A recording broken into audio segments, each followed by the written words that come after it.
Hey, salut YouTube! Je suis allé voir le très attendu film de science-fiction Blade Runner 2049 qui sort 35 ans après la sortie du film culte de science-fiction Blade Runner sorti en 1982. Le film est réalisé par le Québécois Denis Villeneuve. J'adore son travail. Son film Sicario a été mon film préféré de 2015 et l'an dernier, son film Arrival a été mon numéro 2 de l'année. Le film en vedette Ryan Gosling qui a joué dans mon film préféré de 2016, La La Land. Il y a aussi Jared Leto qu'on a pu voir l'an dernier dans la peau du Joker dans Suicide Squad, Robin Wright qu'on a vu cet été dans Wonder Woman et bien sûr Harrison Ford qu'on a vu il y a 2 ans dans Star Wars The Force Awakens. On est en Californie en 2049, soit 30 ans après les événements du premier film qui avait lieu en 2019. La planète se remet d'une crise de l'écosystème qui a eu lieu en 2022. La Tyrell Corporation a été rachetée, les Replicants sont toujours interdits et les Blade Runner doivent les éliminer encore à l'occasion. You do not know what pain is yet. You will learn. Bring it to me.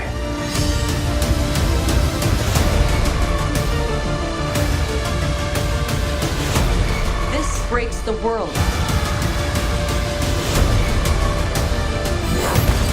We have to go. I'm coming with you.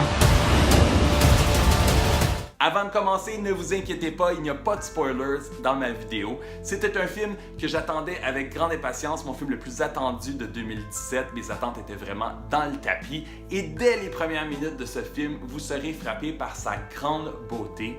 Fun fact, le film a été tourné en Hongrie, principalement à Budapest. J'ai vu le film en AVX, il est aussi présenté en IMAX et ça vaut vraiment la peine pour ce film de voir ça sur grand écran le plus grand possible. Gros wow pour le son et la musique, il y a une espèce de bruit de tempête qui gronde qui est à l'arrière, c'est vraiment très réussi. Et on utilise aussi plusieurs éléments dont la pluie et la neige de façon brillante, c'est magnifique. Superbe réalisation, on reconnaît la touche de Denis Villeneuve, des images marquantes de superbes tableaux et il y a quand même quelques similitudes avec le film Arrival si vous avez aimé. C'est surprenant qu'un film comme celui-ci, bourré de robots, dégage une telle mélancolie et Ryan Gosling est excellent dans le rôle principal d'un gars très stoïque qui porte la majorité des scènes sur ses épaules. Le reste de la distribution est vraiment excellent aussi et tout comme dans The Force Awakens, vous allez attendre avec impatience l'arrivée d'Harrison Ford. Un film qui prend son temps, qui nous permet d'apprécier sa grande beauté. On assemble tranquillement les pièces du puzzle. Il y a aussi plusieurs twists. Chut!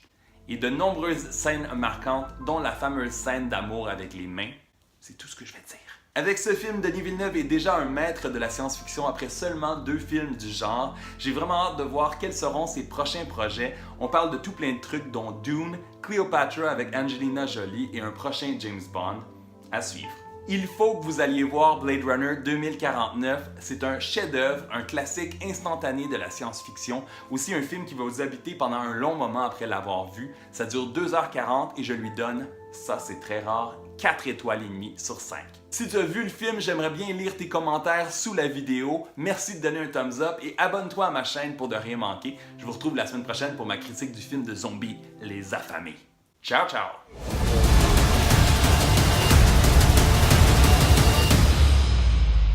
The future of the species is finally unearthed.